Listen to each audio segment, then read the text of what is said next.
He is undoubtedly the most powerful species in the universe, capable of shattering a 10,000-meter mountain with a mere punch. The Earth itself cannot withstand his strength, and his speed surpasses the speed of light. Facing an onslaught of hundreds of millions of insect-like creatures, he can annihilate them all with a single breath.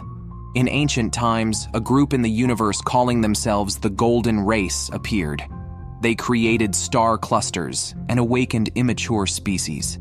3 species responded to them: the technologically advanced Silver Race, the insect-like Bronze Race, and the individually powerful Hero Race. As the Golden Race prepared to leave this universe, the weak Iron Race humans were born.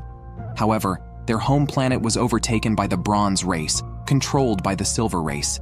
At a critical moment of life and death, Princess Dhianeila of the Iron Race, bearing the fate of human survival, traveled in a spaceship to find their Hero Race warrior.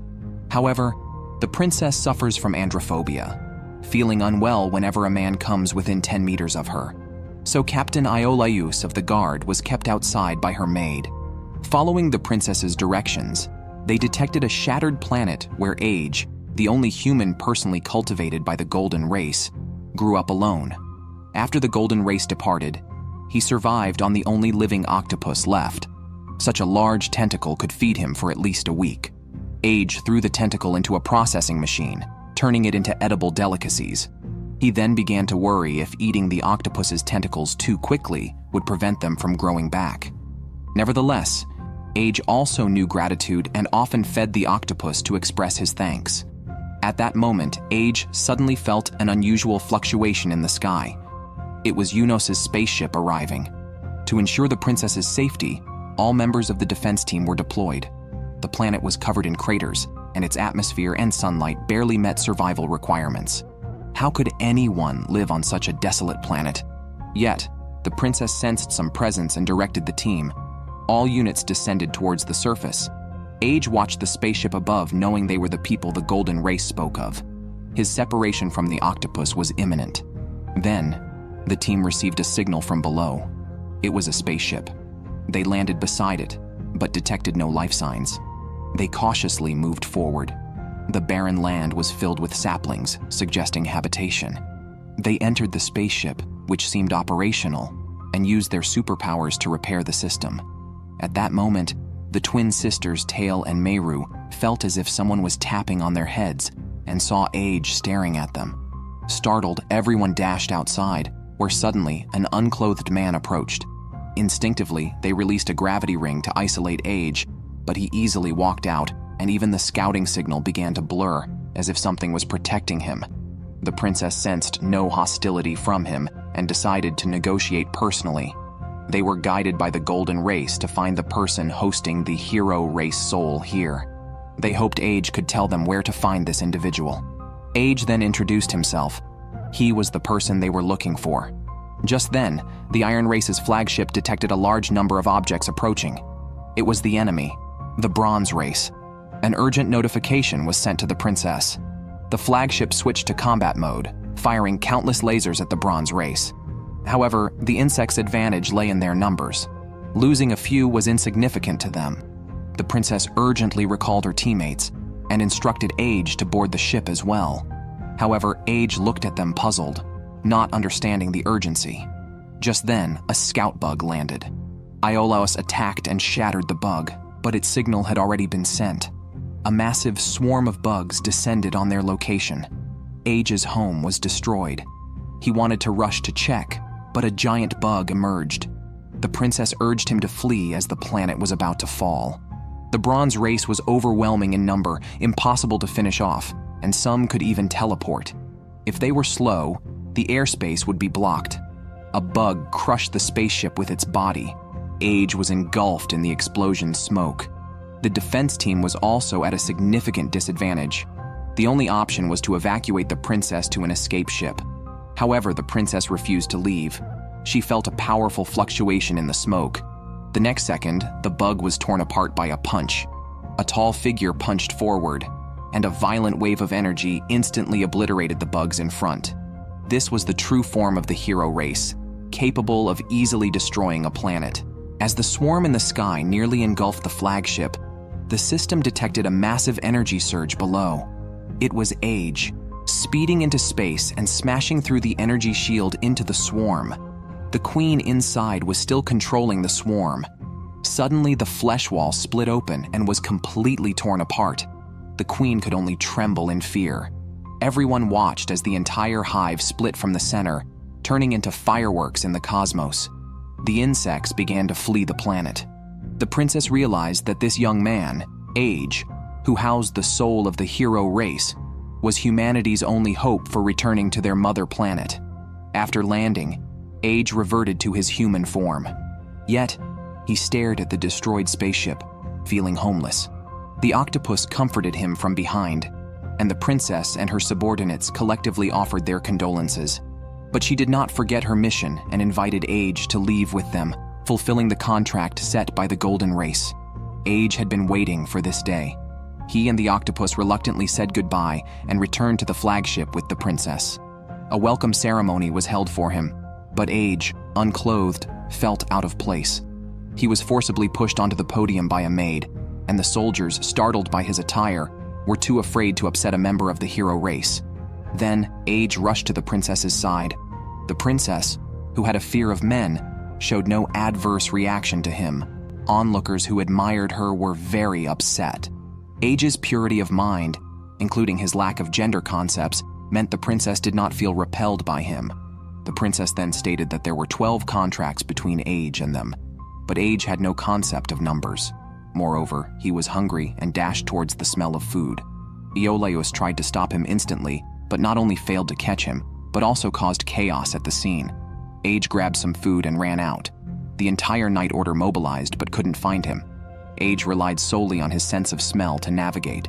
He ended up in the indoor greenhouse, where both radishes and watermelons grew larger than humans. Excited, Age danced around and eventually fell asleep. He had lived alone on a deserted planet and had never seen so many green plants. The maids couldn't believe he was the savior, but the princess saw him without prejudice. Wasn't it their duty to teach Age? While he slept, they scanned his body. There were no signs of viruses or parasites. His brain activity was far higher than that of ordinary people. An inexplicable object fully integrated with his optic nerve was discovered in his right eye, likely a power of the hero race. However, the human leaders still doubted Age and were unsure whether bringing him back was right or wrong. Just then, Age suddenly woke from his sleep as the spaceship sounded an emergency alarm. They detected a special magnetic field and confirmed the approach of 5 insect hives. The commander ordered the activation of defense mode, but a malfunction was detected in Sector 5, exactly where Age was located. It turned out he had torn open the ship's inner wall and ventured into the vacuum. Age stared at the dense swarm of insects. Human weapons launched attacks, but the numbers were overwhelmingly against them, leaving their equipment doomed. The only option was to forcefully break through the blockade. At that moment, the princess's image appeared beside Age. Age claimed it was his father who instructed him to fight, referring to the Golden Race. Suddenly, Age's body emitted a blue light, and he transformed into his hero race form again. He easily shattered the insect's protective shield, and the dispersed energy annihilated the swarm. What kind of power is this? Iolaus was stunned. The princess's voice then transmitted, Age now knows his mission. According to the 12 contracts, he must see the contractor as master, serve without usurpation, help the Black Iron race reclaim Earth, defeat all other living hero races, conquer the Bronze races and Silver races' home planets, bring the Golden race's powers of foresight and star-making to humanity, and make humanity the dominators of the universe. He must protect the contractor at all costs and cannot flee or die before fulfilling these tasks. Once everything is over, under the premise of not violating the previous 11 clauses, humanity must fulfill the contractor's wishes. This is such an unfair treaty. It seems the Black Iron race is truly the Golden race's kin. After Age obliterated the insect army, the human leaders were elated upon learning about the contract. With such a powerful force, they could even win a battle against the gods. However, they could never have anticipated that all this was under the surveillance of the Silver race. They were once the most powerful race in the universe, but a loss of control over their power led to a prolonged civil war, causing catastrophic casualties and widespread destruction across the cosmos. Many races were on the brink of extinction. At this critical moment, the golden race, known as gods, intervened to end the war. Only 5 members of the hero race survived, yet the golden race still chose to punish them by having them reside within weaker races. Those who hosted the souls of the hero race were called Nodos, beings who held the fate of the universe. The most powerful hero race member resided within a boy from the weakest Black Iron race, named Age. His mission was to help the Black Iron race reclaim Earth. However, recently discovered by humans, Age lacked common knowledge. The princess had to start teaching him from scratch, beginning with human history. A century ago, the Bronze race, under the Silver race, invaded Earth, their homeland, and they were determined to return at any cost. Age was now their only hope. Informed by the Golden race of his mission 100 years prior, he was committed to fulfilling it. Yet, he was as curious as a newborn, eager to explore the inside of the spaceship. The princess had the twins guide him. Meanwhile, the spaceship activated its hyperspace jump system. With 5 minutes remaining, they would reach the convergence coordinates of the path of stars. The captain ordered the activation of the space-time slicer, leaving a stunning trail of light in the cosmos. They were halfway to their destination, with potential dangers at any moment. All soldiers were ordered to remain combat-ready. Overwhelmed by so many novelties, Age wanted to experience everything. He opened a green paint can and began to play curiously, even painting Meru's face with it. Tail thought she had escaped the mess, but the next second she looked just like her sister. The 3 then engaged in a wild paint battle, acting like untamed horses. Concerned that Age might lose control, the soldiers urgently sounded an alarm and sealed off the cargo hold. Anisha was very frustrated with the situation. They had hoped the sisters would enlighten Age, not join him in mischief. The trio was then taken to the bathhouse to wash off the paint. Since Age had no concept of gender, he followed them in, and they played again in the confined space. The human leadership was already troubled. Most feared Age's power and thought of him as a barbarian. Even simple pranks frightened them. The burden of educating Age fell on the maid Anayasha. She decided to change Age's appearance, hoping a neat look might encourage self-awareness. The first step was cutting his hair, which the princess likened to an octopus's tentacles capable of regrowth. Age agreed to a new hairstyle. Next, Anisha tried to get him into a new uniform, but he was more interested in painting. The princess then gave him a wall to paint on. However, this pleasant time was short-lived. The Silver race had discovered their spaceship's route. Suddenly, the princess sensed a strong intent to kill. Someone was approaching them. The captain decided to employ evasive tactics, changing their destination to an unknown location. During the energy recharge, the spaceship's shields and weapons would be limited. Although their defenses were extremely weak, it made them harder to detect. The princess agreed to this plan. Yet, the Silver race had already pinpointed their location. Suddenly, a massive disturbance arose within the path of stars, and the system detected the presence of the Bronze race's swarm. Knowing he had to strike again, Age stepped outside the spaceship and charged towards the swarm in front. He quickly destroyed a swarm with ease. The captain couldn't just watch Age fight alone. He activated the spaceship's weapons to reduce the number of swarms as much as possible. The soldiers, piloting their mechs, launched a full assault, but their efficiency was somewhat slow. Age, on the other hand, could destroy a swarm with just 1 punch each time. However, the Silver race had planned this encounter to test Age's strength. But before Age could act, Iolias intervened in their battle. Even with the most advanced weapons, he couldn't penetrate the Silver race's shields and was instantly defeated by their 3 energy chains. Just as he was about to be killed, Age grabbed the chains, broke them, and then punched the Silver race member. Iolias finally realized the vast difference in their power. After driving off the enemy, Age returned to the cabin. Everyone stared at him excitedly, finally accepting him as their savior. This was indeed their hero. The spaceship then restarted and continued forward, with everyone feeling hopeful about the future. They had finally achieved a significant victory in their battle against the enemy. 5人目が現れた。 In a distant time and space, a group calling themselves the Gold Race appeared in the universe. They created star clusters and awakened other immature races. However, after the gold race left this universe, the silver race declared themselves their successors and dominated other races with highly advanced technology. They viewed the iron race as enemies and sought to completely eradicate humans. The entire universe became aware of this. The iron race found it difficult to move freely, but fortunately many planets remained neutral, providing supplies for payment. However, under the rule of the silver race, if they discovered a Nodos, they would still inform the silver race. Therefore, it was crucial to keep Age calm during stopovers, which was the hardest task. Age got overly excited whenever he encountered anything new. The only solution was to ask the princess to ensure he was well supervised. The twin sisters took Age to the princess's room. Initially, there were concerns the sisters might give Age strange things, but it seems they got along well. However, the spaceship was soon to arrive at the planet Tantalus for supplies. She hoped Age would stay quiet inside the ship, but Age did not understand why this was necessary. The maid explained that it was to avoid alarming the residents. Age, who harbored the soul of a heroic tribe, had saved the iron race many times and did not fear them, but others unaware of this might be frightened. Therefore, a cautious approach was the best plan. Age seemed thoughtful after hearing this. When Tantalus received the human docking request, they were puzzled. Destroying a spaceship was easy for the silver race, yet the humans arrived unharmed. Nevertheless, the officials approved their request. When the iron race's spaceship docked, they encountered a problem. The authorities wanted to inspect the ship. Agreeing to this would make hiding Age difficult. The princess then devised a plan to have Age hide on Tantalus, as long as he did not cause any disturbances, and to have Iolaus accompany him. Age was thrilled to learn he could go out, and he expressed his gratitude to Iolaus while changing into the soldier's uniform. However, Iolaus was not interested in interacting with him.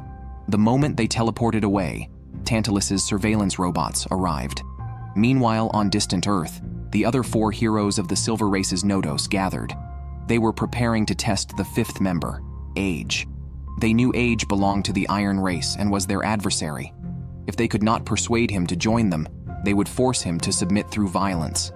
If that failed, they saw no need to let him live. Karkanos was assigned to approach Age. The Silver Race had already ordered Tantalus to unconditionally detain the Iron Race's spaceship, although Tantalus's officials wanted to refuse, as they had always maintained neutrality. The Silver Race did not regard them as equals. Kar arrived at Tantalus. The princess sensed his presence and informed the captain. The identity of the newcomer was unclear, but she felt a sense of foreboding. More machines filled the spaceship as Tantalus took control, likely under Silver Race's orders. The princess considered calling Age back for a forceful breakout, but she wanted to negotiate first, considering Tantalus might be coerced. Unaware of these developments, Age was wandering around with Iolaus. He asked Iolaus if he was afraid of him, noting that everyone said it would be better if he were not on the ship. Age liked them regardless, but before he could finish speaking, Iolaus received a distress signal. Age sensed Kar's location. The princess and the officer had finished negotiating. She understood Tantalus's dilemma, but was determined not to surrender the ship. They would take their hope back, even if it meant death. The officer seemed to understand something. Despite the Silver Race's coercive orders, facing the heroes would be futile. He decided to let the Iron Race depart, and this threatening conversation provided a reason to explain to the Silver Race later. Meanwhile, Age officially met with Kar. Kar invited him to return together, arguing that as Nodos, they should not fight each other. However, the Gold Race had told Age he must defeat 4 individuals. Kar seemed contemplative, but Age initiated the attack. Kar defended himself, constantly dodging Age's attacks and even distancing himself from him. The princess watched their battle from afar. Just then, the Silver Race sensed their presence. 5 insect tombs surrounded Tantalus, making them the Silver Race's discarded pawns simply because they had not kept the human spaceship.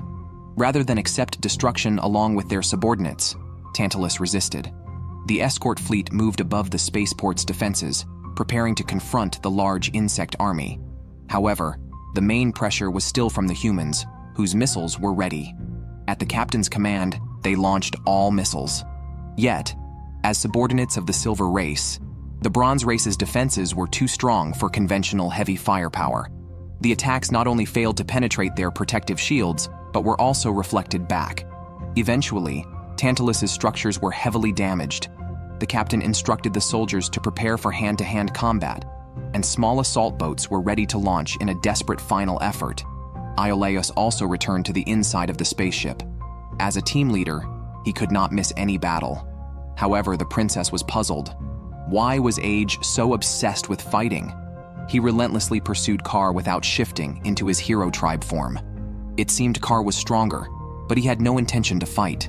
Yet, Age was focused solely on defeating him. Kar spun, causing Age to fall onto the ice. At the same time, Kar released a purple gas. Age leapt into the air, but the gas turned into a poison dragon that grazed him. The other 3 heroes on Earth were shocked. This move could melt planets, yet it only slightly scratched Age. Kar continued to invite Age, who clearly would not agree. Therefore, Kar decided to transform right there. Seeing this, Age also transformed into his hero tribe form. To avoid damaging the planet, Age attempted to fly into space, but Kar instantly appeared beside him and slammed him into the ground. Kar then dove down towards Age, releasing a gas that even corroded mountains. Age, feeling intense pain, punched Kar away. The battle between hero tribes could potentially destroy the galaxy. The leader of Tantalus was terrified. The other 3 hero tribes did not understand what Kar was doing. Age was their enemy. They could just bury him along with the planet. Meanwhile, the insect army was nearing the spaceship. Tantalus's spaceship was being destroyed one by one, and their weapons corroded by the insects. Their comrades were at a disadvantage, many soldiers seriously injured. Just then, an insect tomb appeared suddenly in front of the spaceship, about to engulf it. Age, realizing their predicament, left Kar and rushed into space. Despite his small size compared to the insect tomb, he shattered it instantly with his body. Kar followed, and the next second, they collided fiercely, creating a powerful shockwave.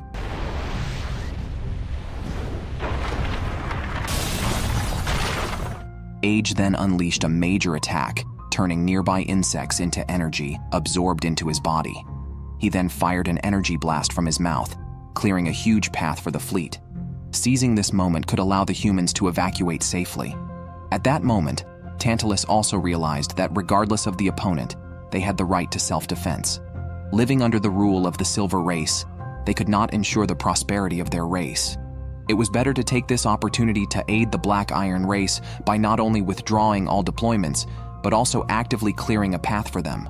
At that moment, Kar also unleashed a powerful attack, rushing forward to embrace Age, and enveloping them both in poison gas, intending to strangle Age.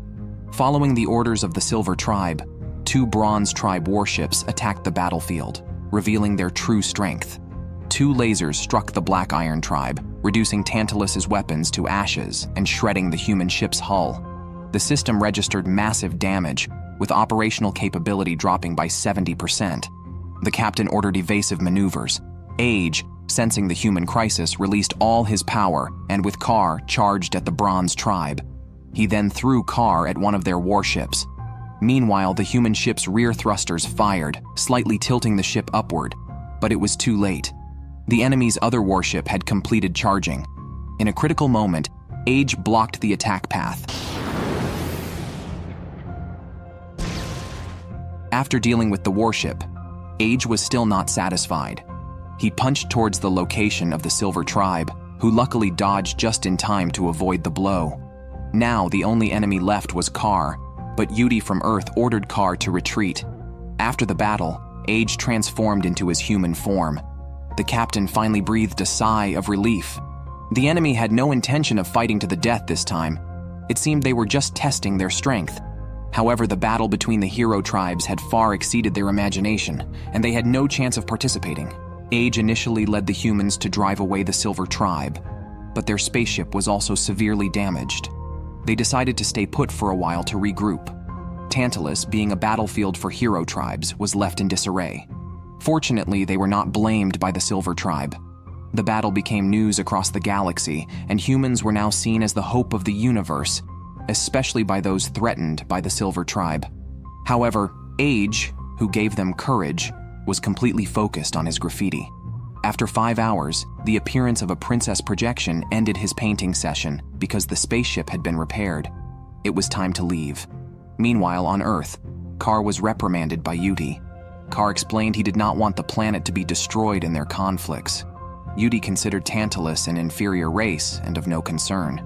But that planet was an important hub for the Silver Tribe, and no one could create star clusters like the Gold Tribe. Therefore, the Silver Tribe decided not to hold Tantalus accountable. However, next time, Mehitak, who represents light, would go. Kar was unhappy with this, as he wanted to finish the mission himself.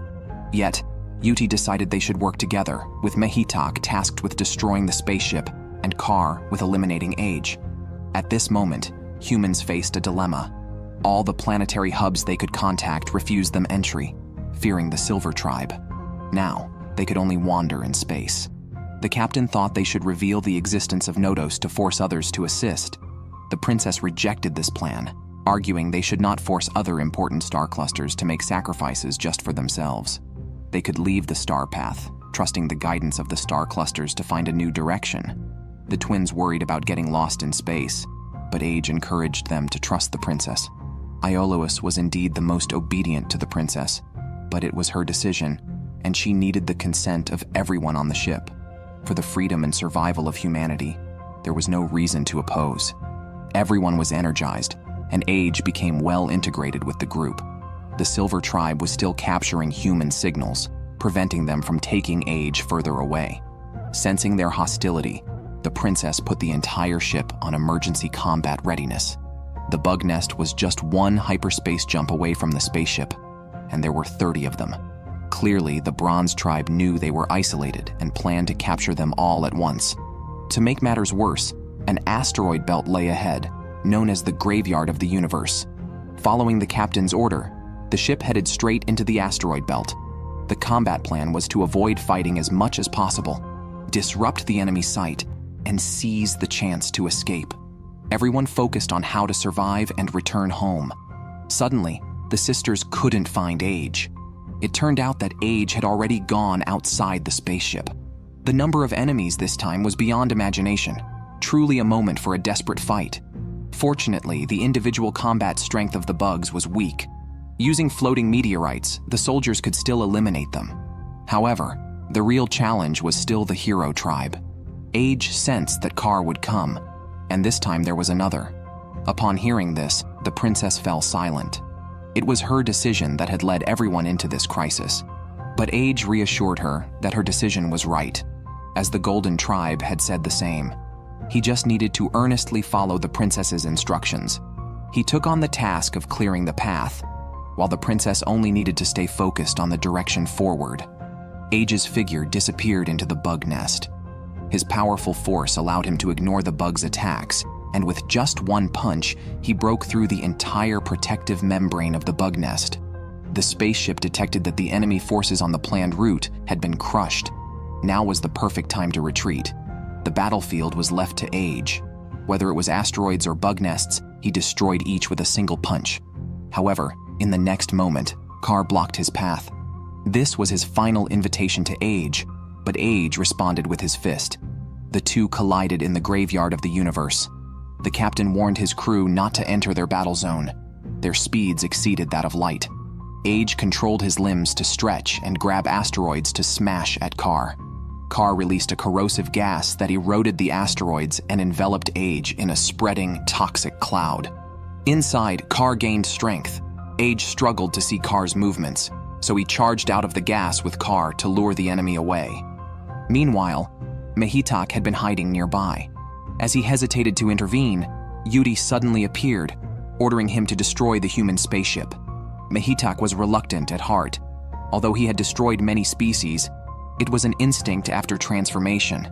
His true desire was for peace. On another front, the Hero Tribe's Lekti found Prome.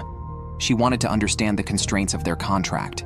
Did the Golden Tribe also foresee this battle? Were their people required to act as hostages in the contract?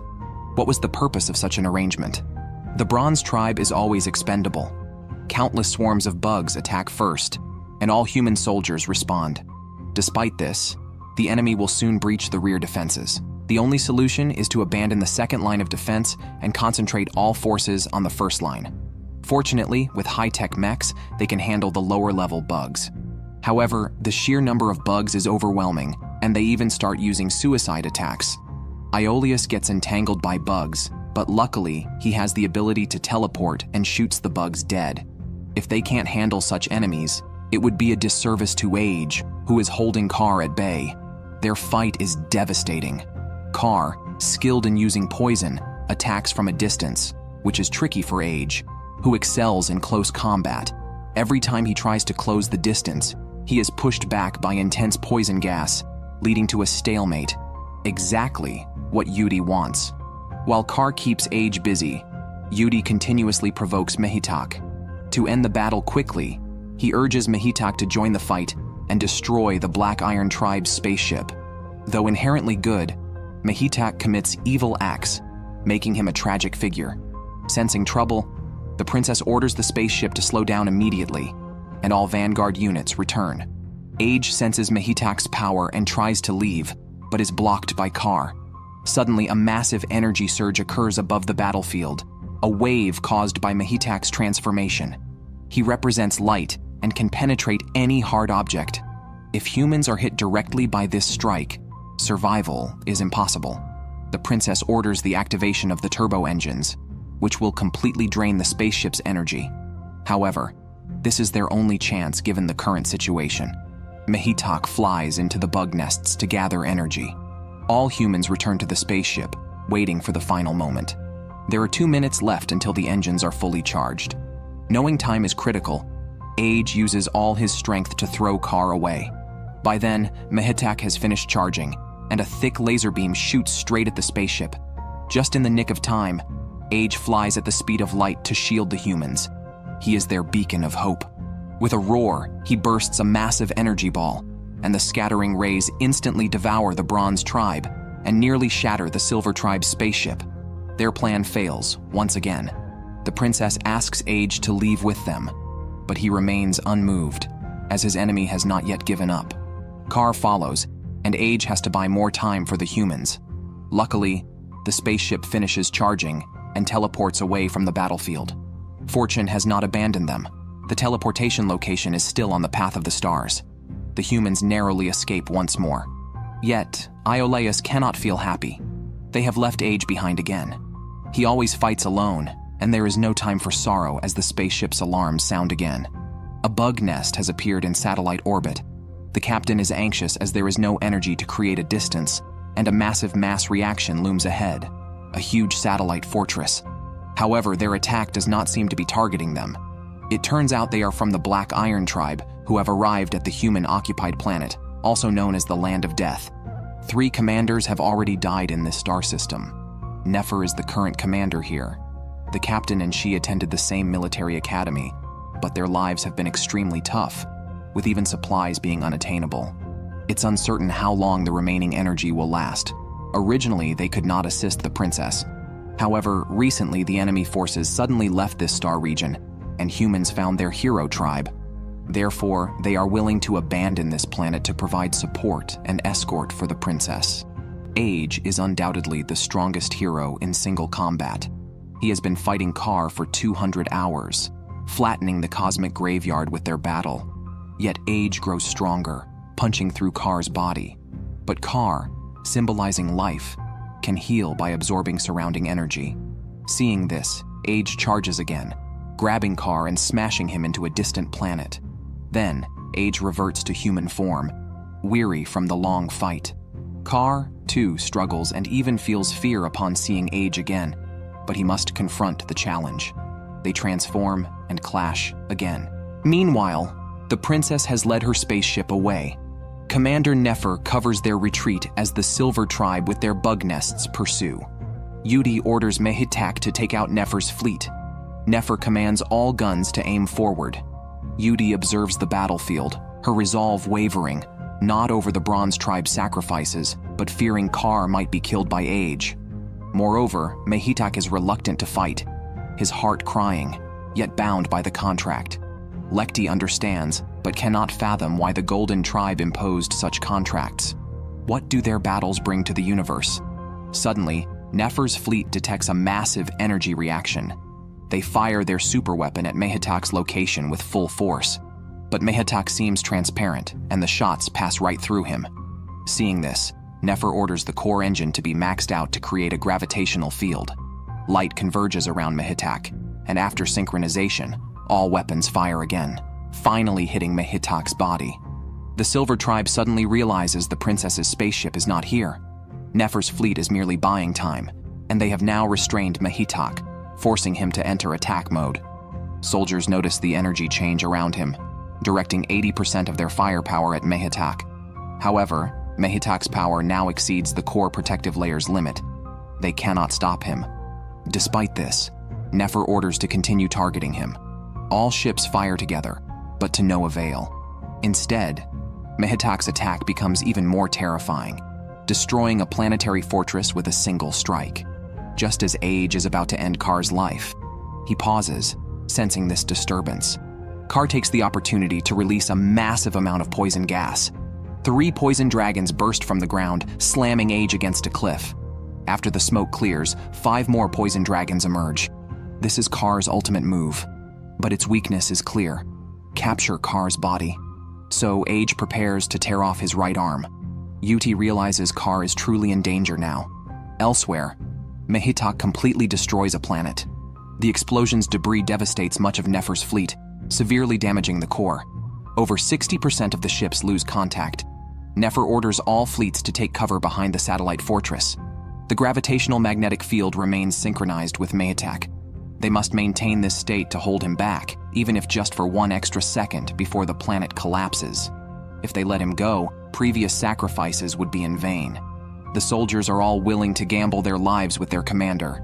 However, just then, Mehitak senses that Kar's energy is weakening. He reverts to human form, apologizes for the destruction of the planet, and then transforms back into a hero to leave the area. He needs to go help Kar. At the same time, the princess finds a new direction to move forward. They prepare to set sail again, but also decide to send their route to Nefer.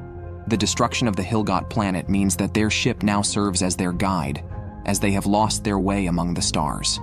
However, the next moment, the Silver Tribe's spaceship appears above them and launches an attack.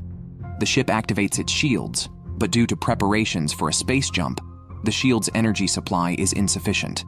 Just as the shields are about to be breached by chains, the princess's projection flies over. She launches a psychic attack on Faith, infusing him with human emotions and successfully driving him back. This is the first time Faith has experienced an outsider's emotions, and the attack leaves the princess unconscious. At this moment, Kar is like a lamb to the slaughter, his attacks completely ineffective. Age furiously assaults his face, smashing him into the ground with a punch. Despite this, Age does not stop, gathering all his strength to strike Kar's body. The entire planet trembles violently. Kar is beaten back into human form, lifeless. In the final moments, Mehitak arrives to retrieve Kar and confronts Age. After a moment, Mehitak turns and leaves, and Age does not stop him. On the other side, the princess, having invaded the consciousness of the Silver Tribe, falls into a deep, unconscious sleep. The entire Black Iron Tribe, without their guiding figure, must rely on their own intuition to move forward. Fortunately, the Goddess of Luck has not abandoned them. The spaceship suddenly receives an unknown signal, a path through the stars leading to the human habitation zone. They can finally go home. Nefer's fleet follows them, and the captain breathes a sigh of relief. Although everyone is still on edge, they are essentially safe. However, there remains a major problem. Age did not return with them, and the aftermath of the battle is devastating. Less than a quarter of the people survived, and those with bodies are considered lucky. Many warriors will forever drift in the cold cosmos, the same fate befalling the heroes. Kar is taken back by Mehitak, but remains unconscious. Overwhelmed by sorrow, the princess's soul wanders the cosmos until a giant hand envelops her. It's Age who has found her. This reignites her fighting spirit, and she orders the spaceship to depart immediately. Age will join them, transforming into a blue light that streaks across the cosmos, reaching humanity's temporary home ahead of the fleet. However, the princess's brother, also a human leader and a fool driven by utilitarian motives, takes Age from her under the guise of greater good. turning him into a war machine and preemptively declaring war on the Silver Tribe. He never participates in any battle himself, leaving Age to fight alone at the front. But the Silver Tribe, anticipating their moves, has filled the entire solar system with the Bronze Tribe's armies. Humanity is about to face its greatest crisis in history. The dense swarm of the insect army is terrifying, yet humans sent Age to fight alone. Although it was not much for him, under the control of the Silver Tribe, half of the insects bypassed Age and directly attacked the human warships. All human warships were destroyed. Even the headquarters was affected. Commanders immediately ordered a retreat, leaving Age alone at the center of the battlefield. Age tirelessly fought the insects, but humans considered abandoning him. Even Kar could not bear to watch. How could they so easily forsake someone fighting for them, especially when the situation was caused by the Bronze Tribe's recklessness? Some with a conscience could not reach Age, as he was frenzied, killing hundreds of thousands of insects with a single punch. No enemy attack could stop his advance. On the other side, the prince made another foolish decision, attempting to ignite Jupiter with the main cannon. He thought this would damage the Silver Tribe's formidable ships, without considering if their own warships could withstand it. Nefer tried to stop him but was dismissed by the prince. The soldiers and Age fighting at the front were unaware that their own people were about to fire at them. A laser beam shot straight towards a satellite, causing the residing Bronze Tribe to scatter. The satellite began to fall, crashing onto Jupiter and igniting a massive explosion. The prince smiled smugly. Kar realized why the Silver Tribe wanted to destroy humanity. Faith hurriedly ordered the troops to turn back, but Age and the entire Bronze Tribe were sucked into the inferno. The prince, still smug on his spaceship, ordered a reformation to prepare for an assault. However, the Silver Tribe had already devised a countermeasure. They linked their ships and the swarm of insects, forming a massive protective net that pushed back the intense flames. Jupiter's structure became chaotic, leading to a massive explosion that instantly devoured everything around it, turning Jupiter into a footnote in cosmic history. Unbelievably, Age survived the explosion. Kar, frustrated yet impressed, charged into battle for the dishonorable Black Iron Tribe, becoming a heroic figure. The Silver Tribe had a plan ready for Age, intending to outnumber him. Kar represents life, possessing endless life. Lekti represents time, capable of controlling time. Mehitak represents light, possessing powerful destructive abilities. As Age and Kar fiercely fought, Lekti, representing time, prepared to support Kar. No force could resist the flow of time. Whenever Age gained the upper hand, time would rewind by 70 seconds. This allowed them to anticipate Age's weaknesses. Lekti then teleported above the battlefield and hurled a spear at Age's location. Even when the spear pierced Age's abdomen, he remained unfazed, crushed the spear, and charged towards Lekti's position. Seeing this, Lekti quickly fled the scene. Yudi instructed Kar to immobilize Age, so Kar moved behind and tightly locked Age's limbs. Lekti found another opening, teleported to the battlefield, and threw another spear. However, Age broke free, shattered the time spear, and the damage was reflected back onto Lekti. Meanwhile, on the other side, the mastermind behind all this chaos was sleeping soundly in his room. Upon waking and learning that all enemies near Jupiter had retreated, he ordered the remaining fleet to launch a full-scale attack. They advanced along the bloody path carved out by Age, aiming to recapture Mars. The destruction of Jupiter had nearly erased the path of stars, almost turning their fleet into a drifting one. Now completely isolated, the prince still audaciously ordered an assault on Mars. Even the most foolish knew this was a trap. Nefer acted decisively, planning to seize command from the prince before things worsened. The soldiers supported her decision. They could no longer afford to destroy their own homeland. The battlefield had now shifted to Mars. Lekti continued to shuttle through time while Age managed to block every one of her sneak attacks. However, the situation was worst for Kar, who had been taking a beating from the start. Yudi was baffled by their antics. Lekti wanted to end the fight quickly, but she needed the strength to do so. Only after joining the battle did she realize Kar's difficulty. Age was truly a monstrous force. At this point, Kar decided to use a powerful move in space. creating a 9-headed dragon from meteors. Lekti had shuttled through time hundreds of times, but now Age was finally controlled. Lekti appeared in front of Age, but he broke free from his constraints and shattered her attack again. Lekti realized that 70 seconds was not enough time. Age was beyond their current tactical range. Continuing to time travel might cause a backlash of temporal energy. She was at a loss. What kind of monster was Age? Could he be absolute within the flow of time? Each time travel attempt seemed to have no effect on him. He might even transcend time itself. Why would the Gold Tribe grant such a being to the Black Iron Tribe? Just then, Iolaus led a rescue team to the front line, but the captain forbade them from providing support.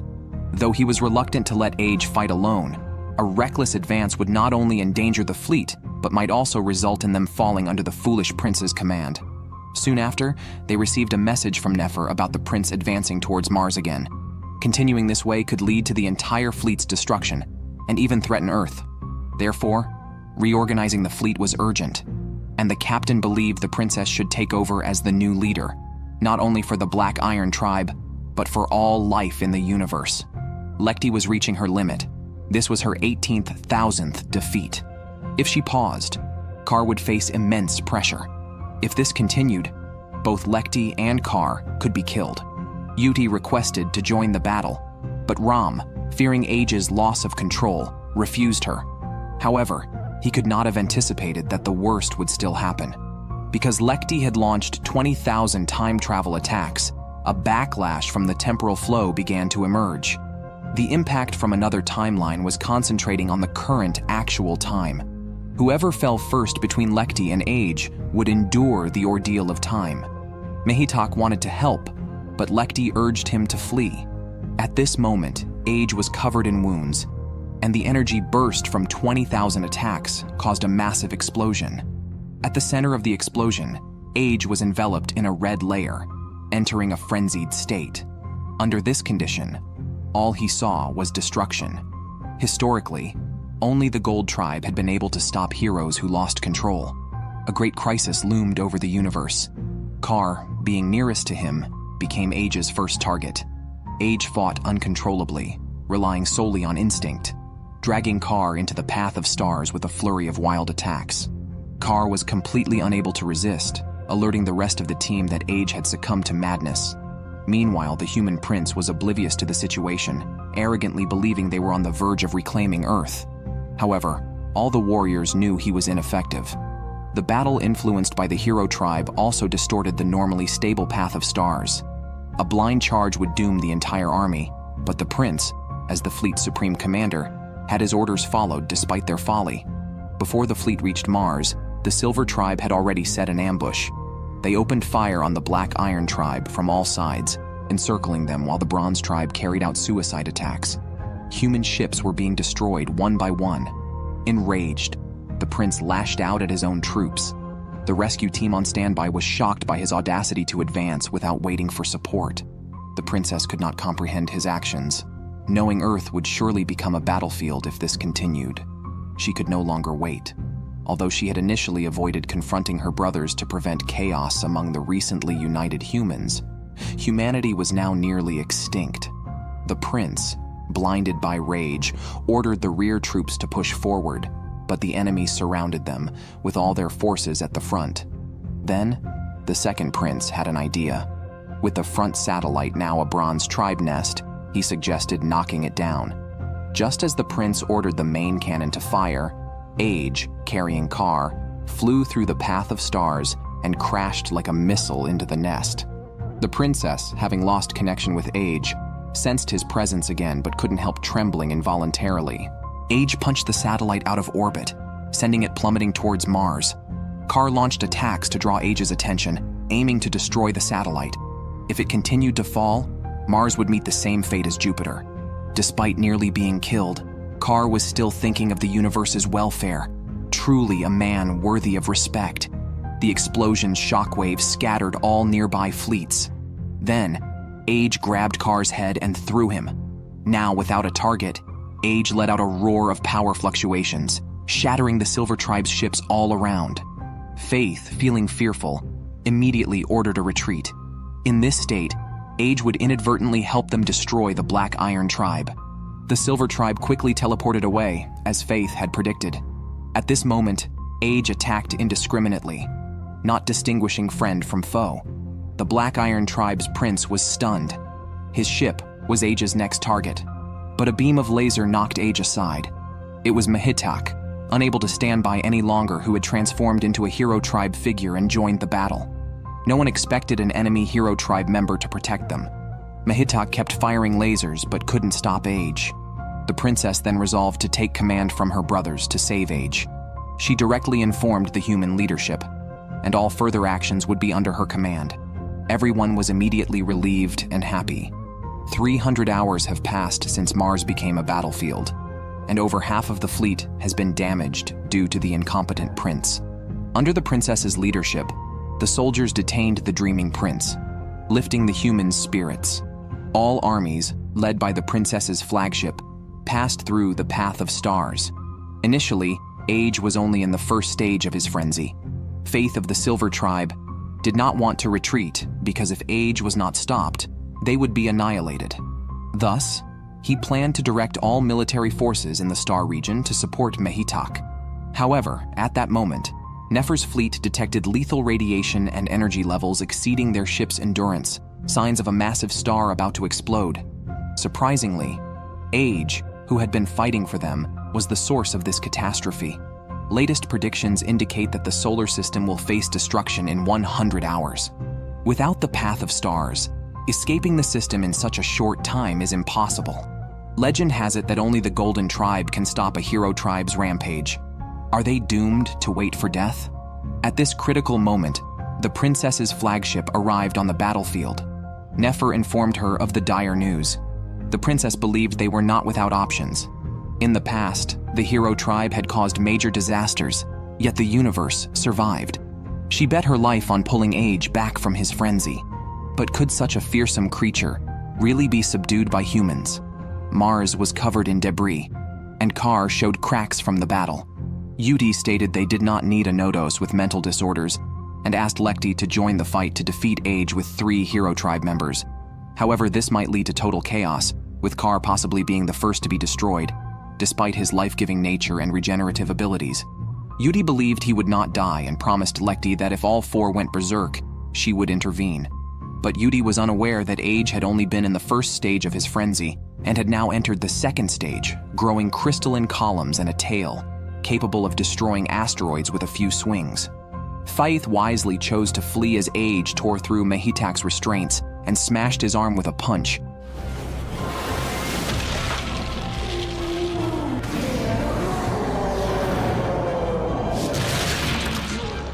Then emitted a deadly beam, blasting Mehitak's body into a crater of high temperature, launching a fire streak into space. Severely injured Kar suddenly appeared on the battlefield. Aeolus led human warriors and mechs from the spaceship to halt his advance, buying time for the princess. Lekti watched from a distance, not joining the fight. Yudi's projection appeared beside her, instructing her to destroy the princess's spaceship in the past. Lekti said she had already done so, but at that time Age's mental disorder intensified, and all 3 were killed by him. To correct her actions, Lekti traveled back again to save the ship, guessing that only those aboard could stop Age. Age had entered the 3rd stage of his fury, with every step causing his muscles to tear. The princess's projection appeared before him, heartbroken by the sight. At that moment, a beam of light enveloped the princess, emanating from a painting Age had once left on a wall. The princess realized that letting Age fight alone was a debt the Black Iron Tribe could never repay, and she felt deeply guilty about it. Her sincerity reached Age, and he awakened from the chaos. The princess extended her hands towards him. In the next instant, Mehitak launched an energy projectile. Age caught it and pressed it against his chest, calming his fury. Mehitak reverted to human form. Kar, still fighting, returned to the battlefield, thinking it was Mehitak who had stopped Age, not knowing Mehitak had completely freed himself. His contract stipulated he must serve the Silver Tribe with all his might as a Nodos until his efforts were exhausted. Now defeated, he had no reason to fight anymore. Age's body had also reached its limit. 1,000 years have passed, and humanity has finally returned to Earth, their homeland. However, their hero, Age, remains in a deep slumber. If Mehitak wakes up first, no one on the spaceship may survive. Yudi is certain that Mehitak won't betray them, as doing so would lead the Silver Tribe to annihilate his race. She also complains that Kar didn't use his full strength, while Lekti sees through her act. Yudi deeply cares for Kar but pretends to be indifferent. Meanwhile, the Silver Tribe is holding an emergency meeting. Prome begins to ponder the meaning of survival. In the past, to stop the Golden Tribe from leaving, the Silver Tribe waged war against them. Yet, the peace-loving Golden Tribe chose to fight back. Was this to wait for the Black Iron Tribe's response? Faith disagrees with her. The Black Iron Tribe, known for destroying star clusters, should not exist, both morally and logically, a view held by the majority in the Silver Tribe. Thus, the meeting concludes with a decision to eliminate the Black Iron Tribe. But Prome still believes coexistence is possible. On the other side, the prince, eager to display his prowess, calls for humanity to attack the Silver Tribe. However, given the tragedies he has previously caused, nobody is likely to follow him. As they discuss how to ignore the prince, Age awakens from his sleep chamber.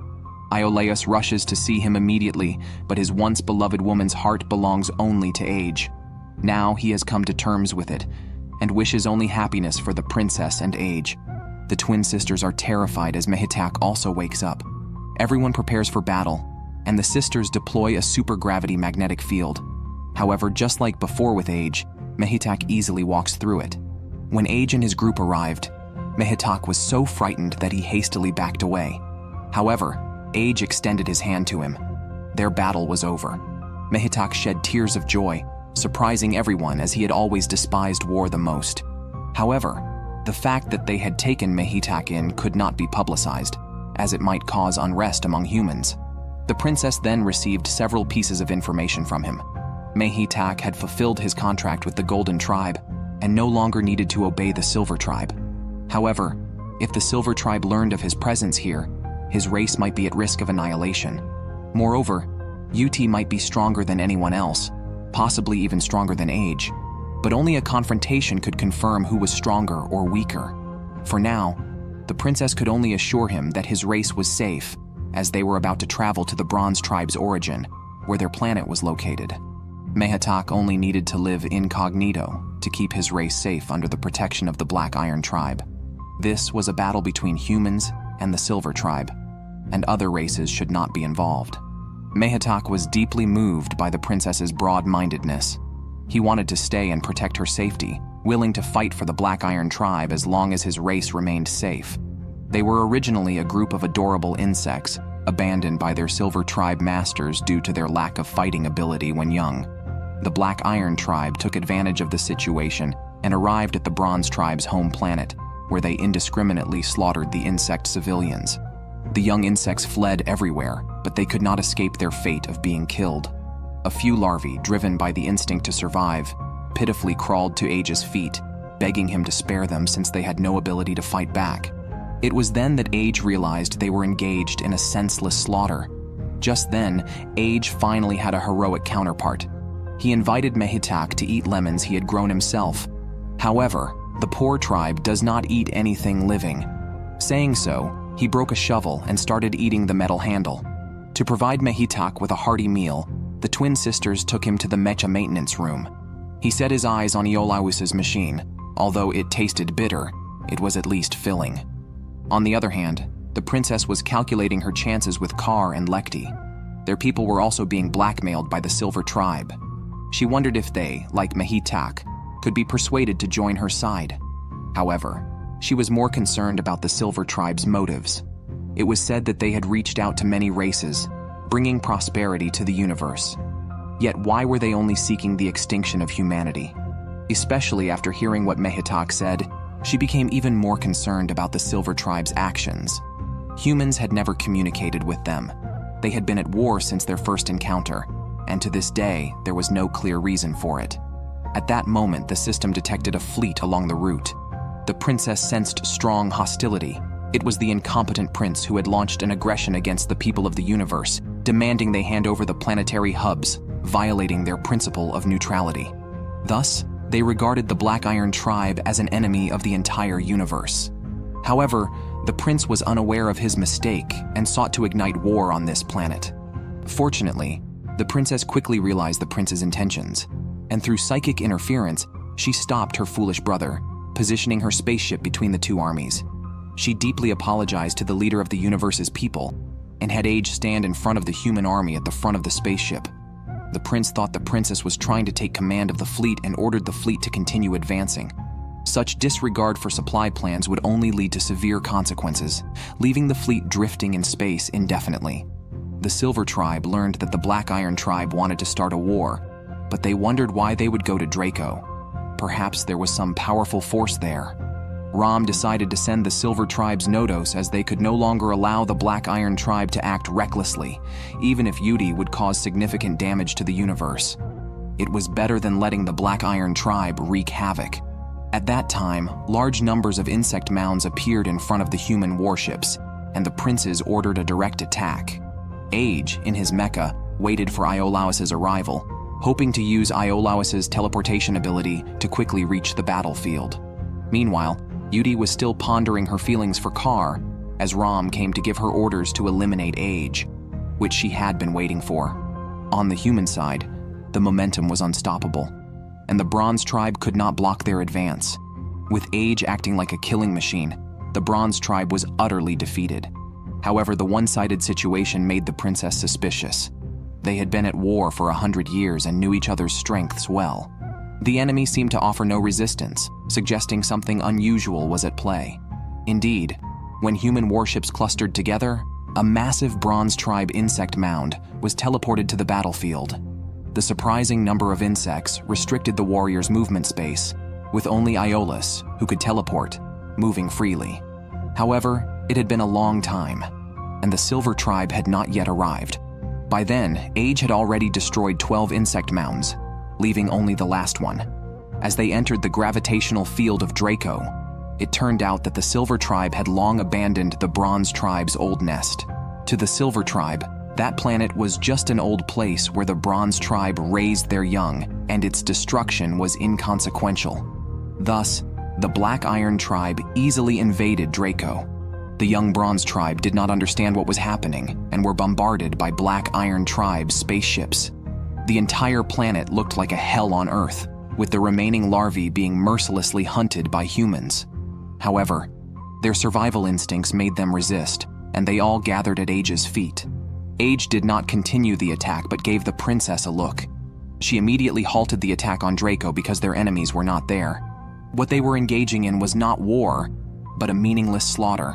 Everyone then realized they had been fighting non-combatants. Half of the planet had turned into scorched earth, strewn with the bodies of Bronze Tribe civilians. Anyone with a conscience would feel a sense of guilt. Only the prince happily exclaimed that they had won. However, this tragedy was not solely brewed by the Black Iron Tribe. The Silver Tribe also bore half the responsibility for abandoning Draco. Prome speculated that after retaliating against the Bronze Tribe, the Black Iron Tribe's next target would be the Silver Tribe's home star, Atomos. However, this was of little consequence to the Silver Tribe. They did not value the concept of an origin home star. For the prosperity of their species, it was more important to create new strongholds, following the birth of planets and the extension of the star paths. The ancient home star was merely a common dwelling. The Black Iron Tribe had just conquered the Bronze Tribe's home star and set their next target as the Silver Tribe's home star, Atomos. Unexpectedly, the prince claimed all the credit. The council allowed him to continue as commander and ordered the princess's warship to disengage from the star path and attack from the enemy's rear. The princess accepted this mission as it could reduce casualties on both sides. Her team entered the enemy's domain, but the process went suspiciously smoothly, making them suspect a trap. However, after a thorough search, no enemies were found. Indeed, the captain was meticulous. He sensed they were in the midst of a great crisis and immediately signaled for the fleet to regroup. They did not understand the Silver Tribe's civilization. If the concept of a living domain did not exist for the adversary, with members scattered across the universe, communicating through highly advanced telepathy, their current attack could lead to being surrounded by the enemy. Thus, all warships immediately left the planet. Just then, the Silver Tribe's ships all teleported over and launched a fierce attack before the humans could react. Meanwhile, the princess located Faith and projected herself to converse with him. Affected by a previous psychic attack, he had a psychological shadow towards the princess. However, the Silver Tribe's shared consciousness made everyone aware of her arrival. Ram immediately gave Yudi a look, signaling it was her time to appear. Age saw the enemy teleport in and charged forward as a hero, pushing back the Silver Tribe's chains. But Yudi transformed into a heroic form. Despite looking gaunt, the space around her twisted, rendering even the human warship's strongest cannons ineffective against her. Yudi's released tornado instantly wiped out a squadron's fleet, demonstrating the hero tribe's most brutal power, Void, which devours everything. If not swiftly evacuated from the attack range, the Black Iron tribe would be annihilated within 10 minutes. The prince fell into despair, and the princess, feeling the warrior's pain, pleaded with Age to save as many lives as possible. Mehitek also decided to join the battle, being faster than Age, and rushed with him to the main battlefield. Yudi stood at the center of the firepower, releasing 2 black holes that devoured surrounding warships. In the ensuing panic, human ships collided, with 32% being destroyed and 25% disabled, leaving the Black Iron tribe with less than half their fighting strength. Yet Yudi continued her assault, nearly destroying the prince's warship until Age arrived to block and disperse the tornado. Kar was astonished. Could the power of Void be resisted? Mehitak also arrived at the scene, and Lekti was perplexed, as it was the first time Mehitak voluntarily joined a battle. However, to ensure a fair fight between Age and Yudi, Kar stepped forward to pull Mehitak back. But the hero tribe's combat strength was so strong that their fluctuations still affected each other, leading to a battlefield with the equivalent of 4 hero tribe members in combat. At this moment, Yudi was blinded by rage, but she was still concerned that Kar might die in battle. This was because Kar was bound by a contract that required him to risk his life in combat against enemies from the Silver Tribe, a contract that essentially predicted his death. Therefore, Yudi turned him back into human form and took on the Black Iron tribe alone, 1 versus 2. It seemed Yudi was the stronger one, as she knocked Age away with one move and was about to finish him off when Mehitak timely pulled him to safety. However, the prince's warship suffered terribly. Yudi's attack instantly devoured them, completely wiping out the commander's flagship, undoubtedly impacting all battlefronts and likely leading to their total collapse. The plan to attack Atomo's star had utterly failed, and now the primary objective was survival. At this time, the princess located Prome's position. She was the only member of the Silver Tribe without hostility. Perhaps through her, they could find out why the Silver Tribe harbored animosity towards them. On the battlefield, Age began emitting beams capable of destroying planets, yet they couldn't harm Yudi at all, and Mehitak's attacks were also evaded. Lekti analyzed the situation, realizing that their contracts, set by the Gold Tribe, paradoxically conflicted with each other. It was unclear who would survive. As the battle intensified, Age grew stronger, evening out the odds. Suddenly, Kar noticed something. Yudi's body began to emit a red glow. At the same time, the princess detected Prome's location and decided to go alone to meet her. This would be the first ever conversation between the Black Iron tribe and the Silver Tribe. They used Iolias's teleportation ability to instantly reach the Silver Tribe's home planet. Upon arrival, the two got straight to the point, each explaining their own lifestyles. The Silver Tribe never settled on one planet, whereas the Black Iron tribe always preserved their historical civilization. Ram thought Prome's decision was a mistake, believing the existence of the Black Iron tribe disrupted the universal order. However, most of the Silver Tribe were interested in continuing the conversation. Prome pointed out that the contracts given to the Nodos by the Gold Tribe were full of contradictions, yet the Gold Tribe could not possibly make a mistake. Therefore, the contradictions might just represent the current situation. She speculated whether the Gold Tribe intended for the Black Iron tribe and the Silver Tribe to resolve these contradictions through reconciliation. The princess affirmed their true desire for peace, not to take anything from the Silver Tribe. The real reason the Silver Tribe wanted to destroy the Black Iron tribe was that the Gold Tribe not only abandoned them, but also bestowed power upon the Black Iron tribe. To those who wished to inherit the power of the Gold Tribe, this felt like a betrayal. However, the destruction of the Black Iron tribe was not purely emotional. The Black Iron Tribe even sought to destroy the planets they found, which was undoubtedly a horrific act.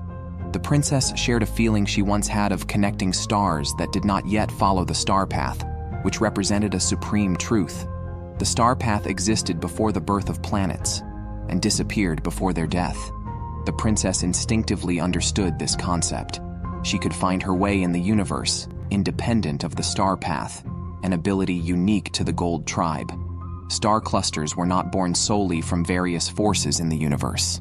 The movement of life among the stars also gave birth to the star path. Filling the universe with the star path was the purpose of the Gold Tribe. They tolerated endless battles because they stimulated life to move, which was the most effective way to generate the star path. If the Gold Tribe had foreseen that the war between the Silver Tribe and the Black Iron Tribe would bring disaster to the universe, they would surely have left a way to stop them. The conversation between the two gained significant support from many in the Silver Tribe, which weakened the overall assault on the battlefield. However, the heroic tribe's battlefield turned into hell. Although Age grew stronger as the battle progressed, Yuti's spirit became increasingly wild. Kar worried she might lose control, and then no one would be able to stop her. The Silver Tribe's Nodos were always controlled by Ram, a pro-war figure who was unlikely to stop Yuti. Prome believed her rage was inevitable, and only the power of the Gold Tribe could stop everything. However, after the Gold Tribe left, their planets lost the star path. What Prome held was only distant memories. Thus, she could only impart all her memories to the princess. From Prome's memories, the princess felt things the Silver Tribe could not understand. More and more of the Silver Tribe supported the possibility of coexistence, but there were also many who opposed this dialogue. Therefore, on her journey to the Gold Tribe's home planet, Eleuthio, the princess might encounter attempts on her life by the opposition. Moreover, if they found the planet but not the Gold Tribe's power, the majority of the Silver Tribe would likely lean toward the destruction of the Black Iron Tribe. The princess carried the fate of her race and immediately took action, starting to sense the location of Eleuthio.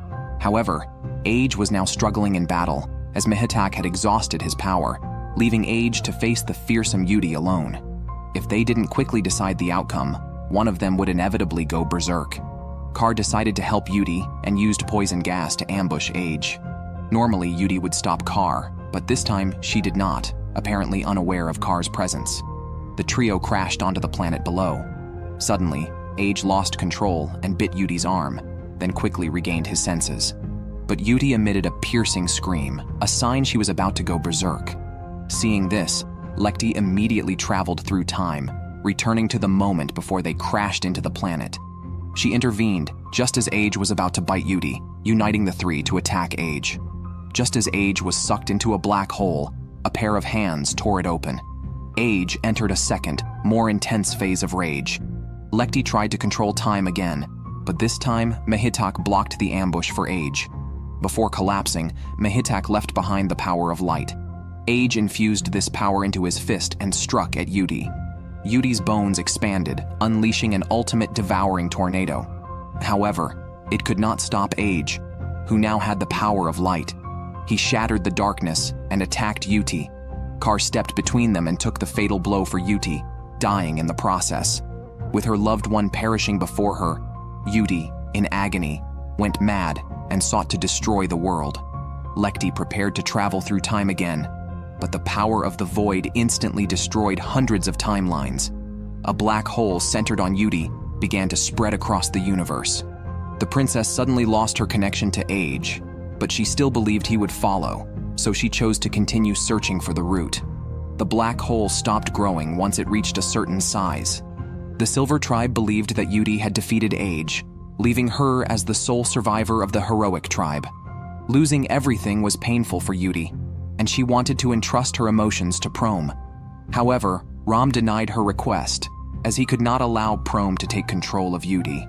Inside the black hole, Lekti and Mihtak had not died. She used her ability to tear open a special space, but they never expected Age to jump in from above. After all, his attribute is existence, so he could not be easily killed. Then, Age prepared to search for the princess. Lekti believed it was impossible for them to leave, as it would only shorten their lifespans. but Age argued that the four of them together could make it happen. Suddenly, a purple light appeared above the darkness. Kar's heroic tribe stone was restored, and he instantly solidified into a human form.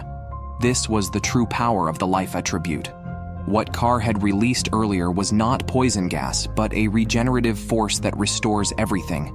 Kar had indeed died once, but he was now resurrected. Originally, the heroic tribe destroyed the universe because they lacked souls. However, when merged with humans, their primal instinct was simply to survive. The Gold Tribe had already told Age all their foresight. On the other side, the opposition's Feith approached the princess. Just as a confrontation was about to ensue, the Silver Tribe's coexistence faction intervened between the two parties. However, Feith, being clever, stated that if the princess was the Gold Tribe's prophesied one, she could not possibly die here, even without their help. Consequently, the coexistence faction decided not to interfere in their war. Feith then launched an attack. Human mecha warriors were shot down by the insect race. Only Iolaus had the ability to move freely on the battlefield, but the insects could bypass him and directly attack the princess's spaceship. The twin sisters timely released a gravitational field, saving the ship's commander, but many soldiers were sacrificed. At that moment, the princess located the position of Eleutheo's star and was about to leave when Feith teleported above the spaceship.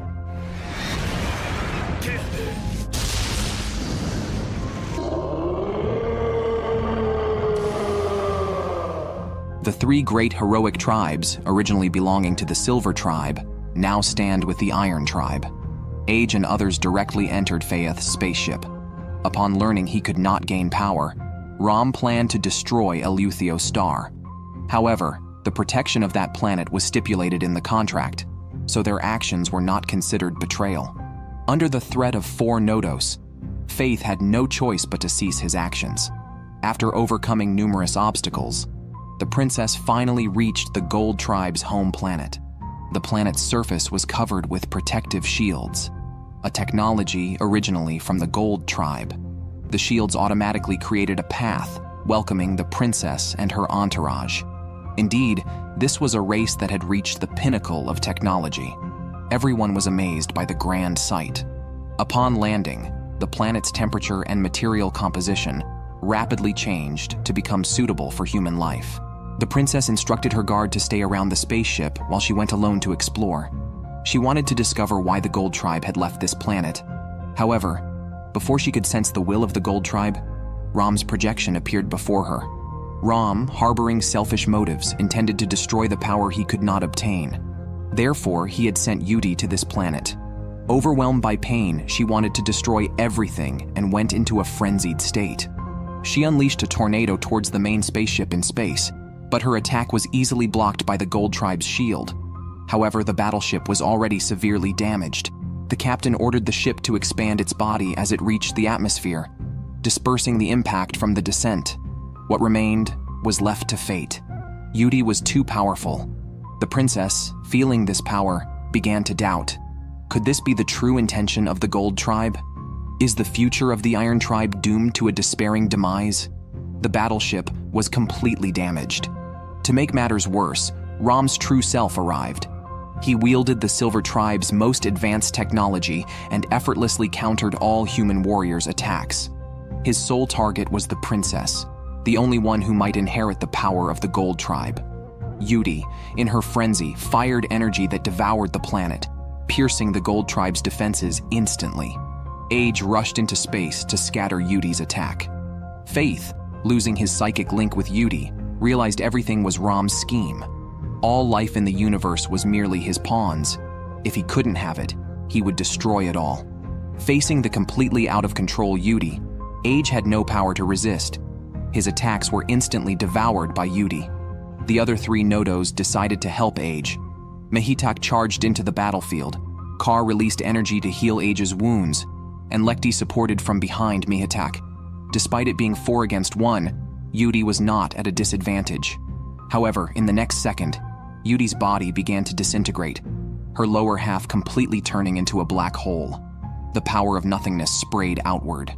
Kar disintegrated instantly. Lekti teleported away in an instant. Age, relying on his physical resilience, endured. Mehitak transformed into a beam of light, blocking the leakage of the void, but he too fell into mental disarray. Mysteriously, the planet's shield converged around Mehitak and formed a mirror in front of him. All life on the ground was also protected by the shield. Yudi's energy was absorbed into the mirror. The crystal at the planet's center suddenly sank, and all the heroic tribe's powers were projected. Lekti used the power of space-time to allow her multiple selves from different times to think. It seemed she had come to a realization. Just then, Yudi tried to forcefully break through the defense.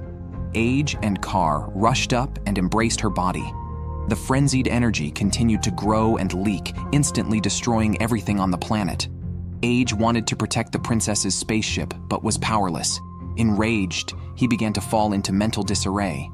However, Lekti paused time and took him away, returning to before the planet fell. This time, Age saw an orb of light and pressed it into his chest. Lekti speculated that Age was unaffected by time because he was a vessel for the Gold Tribe's power. Then, Lekti traveled through time 1,000,000 times, applying the power of time to Age. The disc left by the Gold Tribe suddenly shattered, and Age's body turned gold.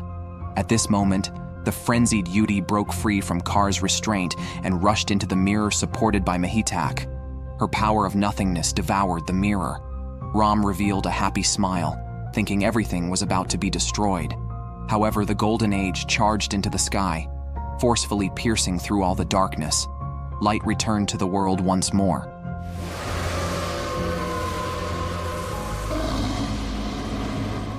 The projection of the Gold Tribe appeared in the sky. This was the true answer. Yudi was the gate to the Gold Tribe's power, and Age was the key to open this gate.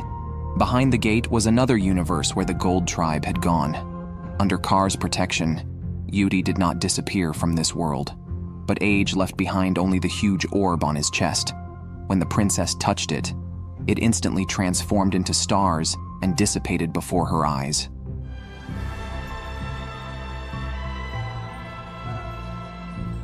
The Silver Tribe and the Iron Tribe, after waging war for thousands of years, reached reconciliation upon finding the Gold Tribe.